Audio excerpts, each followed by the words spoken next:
Hello, friends, and welcome to Adventures in Pixieland. My name's Amy, and I'm an ordained minister, and we are in Bible study. We are in the NIV. We are in Deuteronomy, and we are in chapter 31. Joshua to succeed Moses is how this starts. Because Moses is not allowed to enter Jerusalem because he claimed God's work when he hit the water from the stone. He didn't say it's because it was God's blessing. He and Aaron made it sound like it was them. And God didn't like that, so neither one of them were allowed to go. Joshua to succeed Moses. So, chapter 31, verse 1. Then Moses went out and spoke these words to all Israel. I am now 120 years old and am no longer able to lead you. The Lord has said to me, you shall not cross the Jordan. The Lord your God himself will cross over ahead of you. He will destroy these nations before you, and you will take possession of the land, of their land. Specifically, okay? Joshua also will cross over ahead of you, as the Lord said, and the Lord will do to them as he did to Sihon and Og, the kings of the Amorites, whom he destroyed along with their land. The Lord will deliver them to you, and you must do to them all that I have commanded you. Be strong and courageous. Do not be afraid or terrified because of them. For the Lord your God goes with you. He will never leave you nor forsake you. Then Moses summoned Joshua and said to him in the presence of all of Israel, be strong and courageous, for you must go with this people into the land that the Lord swore to their forefathers to give to them, and you must divide it among them as an inheritance. The Lord himself goes before you, and he will be with you. He will never leave you nor forsake you. Do not be afraid. Do not be discouraged. Joshua, son of Nun, N-U-N, is of one of the descendants of Joseph.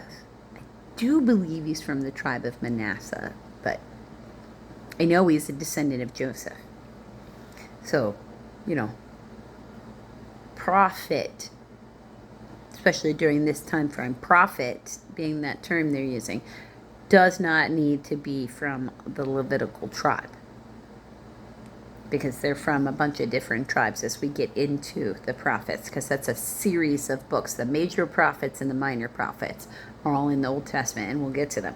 And it matters because they all predict Jesus. So when we say in fulfillment of the scriptures, and we're talking about the Messiah, these are the scriptures.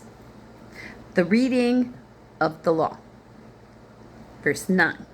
So Moses wrote down this law and gave it to the priests, the sons of Levi, who carried the ark of the covenant of the Lord, and to all the elders of Israel.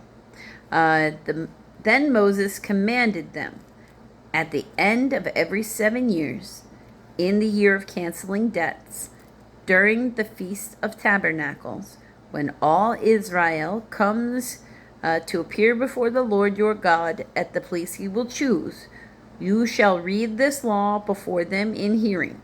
Assemble the people, men, women, and children, and the aliens living in your towns, so they can listen and learn to fear the Lord your God, and follow carefully all the words of this law. Their children who do not know this law must hear it and learn to fear the Lord your God, as long as you live in the land you are crossing the Jordan to possess. Israel's rebellion predicted. Because remember, they had abilities. God gifts the prophets with abilities. The Lord said to Moses, Now the day of your death is near. Call Joshua and present yourselves at the tent of meeting, where I will commission him. So Moses and Joshua came and presented themselves at the tent of meeting. Then the Lord appeared at the tent of meeting in a pillar of a cloud, and the cloud stood over the entrance to the tent. And the Lord said to Moses, "You are going to rest with your fathers, and these people will soon prostitute themselves to foreign gods of the land they are entering. They will forsake me and break the covenant I made with them. On that day I will become angry with them and forsake them. I will hide my face from them, and they will be destroyed. Many disasters and difficulties will come upon them, and on that day they will ask, 'Have not these disasters come upon us because our God is not with us?' And I will certainly hide my face on that day because of all their wickedness in turning to other gods. Now write down for yourselves this song and teach it to the Israelites and have them sing it, so that it may be a witness for me against them. When I have brought them into the land flowing with milk and honey, the land I promised on oath to their forefathers, and they will eat their fill and thrive, they will turn to other gods and worship them, rejecting me and breaking my covenant. And when many disasters and difficulties come upon them, this song will testify against them, because it will not be forgotten by their descendants. I know what they are disposed to do, even before I bring them into the land I promised them on oath." So Moses wrote down this song, and he taught it to the Israelites. This way, it's like you were warned in advance, because you were told not to start nothing, and then there wouldn't be nothing. So if you decided to start something, now you knew the consequences of your actions. Whew. The Lord gave this command to Joshua, son of Nun. "Be strong and courageous, for you will bring the Israelites into the land I promised them on oath, and I myself will be with you." After Moses finished writing in a book the words of this law from beginning to end, it really would have been a scroll. I didn't have books then. He gave this command to the Levites who carried the Ark of the Covenant to the Lord. "Take this book of the law and place it beside the Ark of the Covenant of the Lord your God. There it will remain as a witness against you. For I know how rebellious and stiff-necked you are.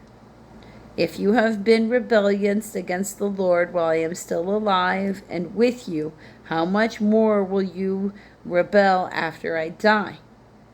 Assemble before me all the elders of your tribes and all your officials, so that I can speak these words in their hearing and call heaven and earth to testify against them. For I know that after my death you are sure to become utterly corrupt and to turn from the way I've commanded you. In the days to come, disaster will fall upon you, because you will do evil in the sight of the Lord and provoke him to anger by what your hands have made." How sad. That's like, it must sound bitter, salty, man. But we are having to wait until the next video to find out the Song of Moses, because it is 47 verses long and in the next chapter. So until the next video, friends.